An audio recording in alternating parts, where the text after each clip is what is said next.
Hey there, welcome back to another video. This time around, it is a review and ultimately more of a rant on the 2019 direct-to-video VOD sequel Critters Attack. Now, I went into this with extremely low expectations because Critters: A New Binge was an unbelievably disappointing, frustrating, terrible, and embarrassing installment in the Critters franchise. I personally felt there was only one place to go after that film, and it was up. Instead, it was just more of the same. It was more of the same frustrating failure, and it's honestly too bad because I will say this about Critters Attack. It's got some good puppet work. It's got some good practical effects.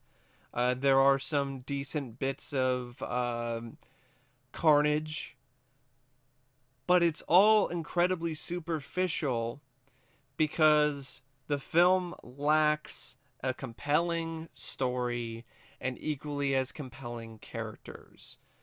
You can have all the gore and the blood and all you want, but if the characters suck, there's no thrills, and it's very hard for you to revel in the accomplishments of these characters when they have moments that are fun or worth remembering. And this film does. It has a great finale at the football field with a lot of nice, ingenious setups for the critters and how they're dispatched and so on and so forth. But like I said, it's very superficial because the characters suck so much.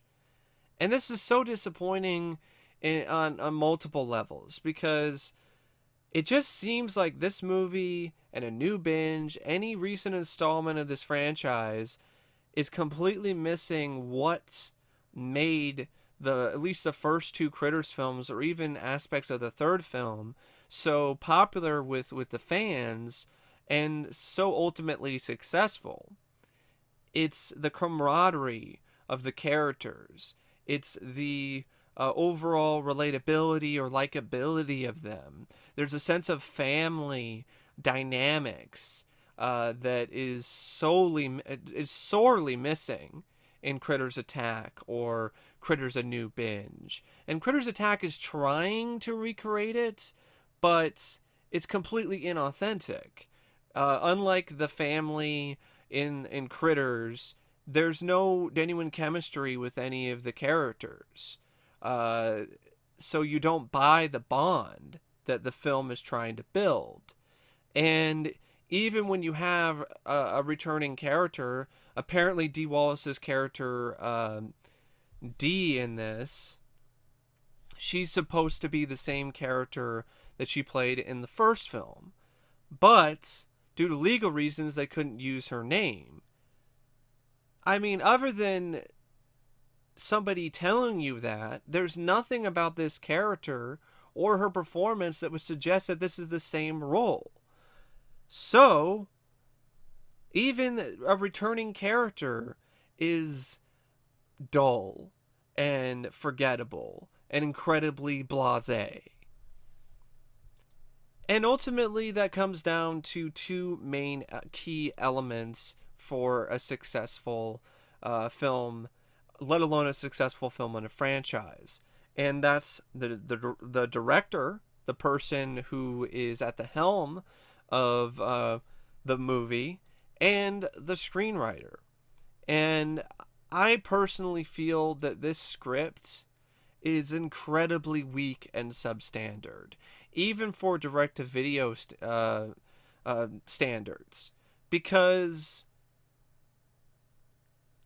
it really does not have a consistently engaging enough plot. Even if you had a very simple plot line, it still might work if there's enough going on in terms of critter attacks or the characters are strong, but there's nothing like that in this particular screenplay. There are different subplots that are going on. Apparently the critters have come to Earth because they want to stop the critter queen, because apparently the critter queen is very different than they are. she's more prone to, I guess, doing anything other than eating. She's actually nice and has a little bit of a conscience, and that might have potential, but it's never really fleshed out. And that's a lot of things. It's a very weak script because it never builds any of the muscles that it has. It just sticks with very low weights and ultimately never really gets that far. It doesn't get that much gains. It also carries over with the main character Drea. What even was her arc? That she needed to be more confident in herself? Is that really all that it was? And then the stuff with the teenagers. There's this one teenager who is super antisocial to the point where he only communicates with text messages, and that could be a nice satire of social media or kids today, but it never really goes past a superficial level, and he seems to get over that pretty quickly. The younger, I think it was like his sister, the sister character, I think it's Trissy is her name. She's even weaker of a character because really, what even is her character? There's not much development with her for one, and she's just a caretaker for the Critter Queen, and that's really about it. I guess it's a lesson in responsibility, but there's just a lot of these things that just don't really click and don't really connect. And as a result, an 89-minute film feels like it's 189 minutes because the story and the plot is so dull and boring. You don't give a shit. You don't care about any of this. The only time that it breaks you out of the boredom is when it gives you bits of gore or has moments where the critters do something. But even that sometimes is very disappointing and not really up to par with some of the more creative things that you might see in other Critters films in the franchise, and definitely not on par with the finale. I will say the finale was fun. At the football field, that was a lot of fun critter carnage and critters getting chopped in half and kicked around, and it was a fun sequence. And this is why this, whatever this was, should have just been a 20 to 30 minute long short film. Maybe a pilot for a TV series that probably would have been very short lived because the characters are so weak. But it would have worked a lot better if it was shorter. Because then you don't need to have the most consistently engaging plot line. You could just have stuff going on and stuff happening, and you could even have weaker characters, and it would still work all right as a slice of entertainment because you have elements like the finale and some other aspects like the queen critter and stuff like that. Like that could be tolerable and not completely terrible if it's 20 to 30 minutes. But this movie is feature length, so it wears thin. I also feel the director wasn't genuinely passionate about the Critters franchise. He did this to add it to his resume. You can tell that he really doesn't get why this franchise works. He definitely doesn't get the comedic aspects of it. He ultimately, I think, and it seems like both he and the film screenwriter had the complete wrong idea of what the Critters franchise was about. The Critters franchise has more in common with Gremlins than it does with any other slasher franchise. It's not about the gore. It's not about the blood. This is a prime example of you can have blood and gore, but it doesn't necessarily fit. Like, you don't need to have a bloody, gory Critters movie for the Critters to be efficiently fearsome or for the film to be thrilling or suspenseful. What you need is strong characters and a strong enough plot line. That's what the first two films have. And that's honestly, in my opinion, the two of the biggest reasons why those films still endure so much is because of strong characters and a strong enough plot. They didn't need to have blood and guts. And that's the thing. I'm not going to say, hey, I don't like blood and guts. I love, some good gore. But it just feels forced with this movie because it doesn't really feel like it fits in the Critter franchise.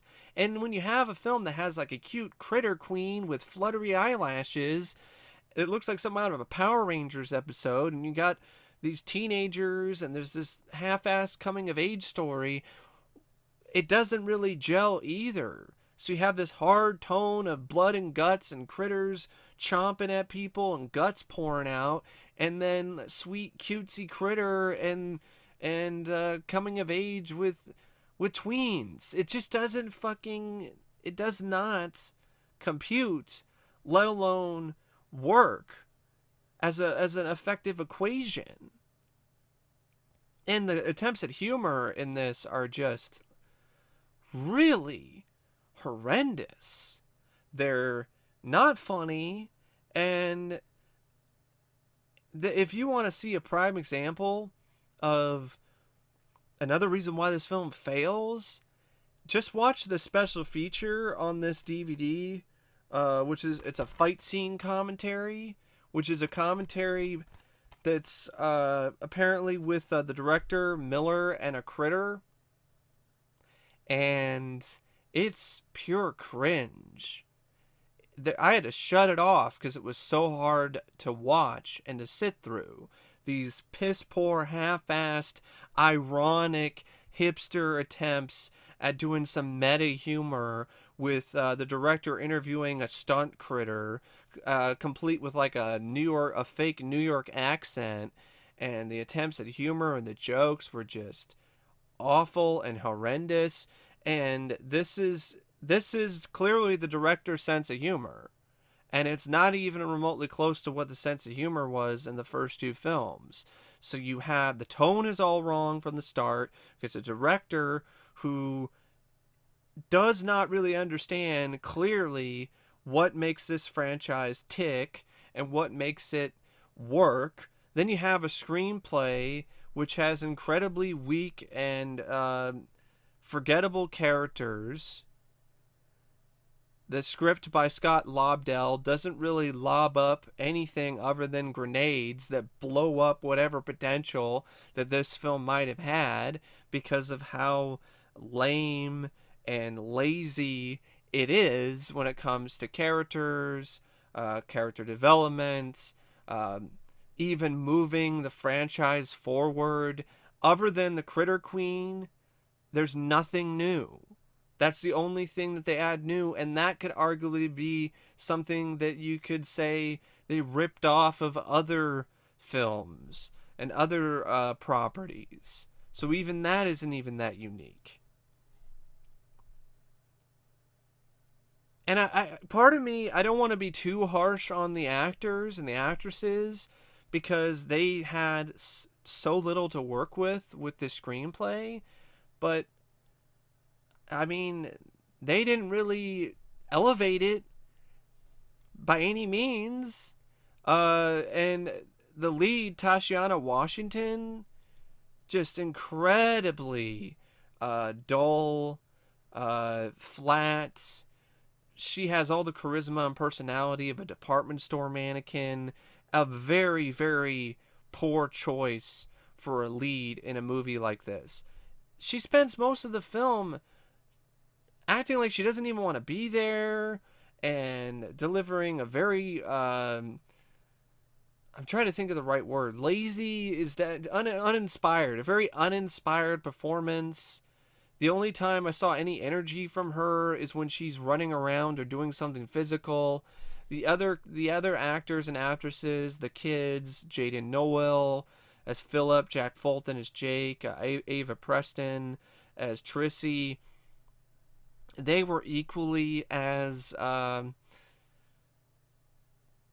apathetic maybe isn't the lethargic. They were equally as lethargic. I didn't really buy the chemistry between any of them, and I don't know. And a lot of the times where they're trying to emote or show stronger emotions, it came across as forced and was rather fake.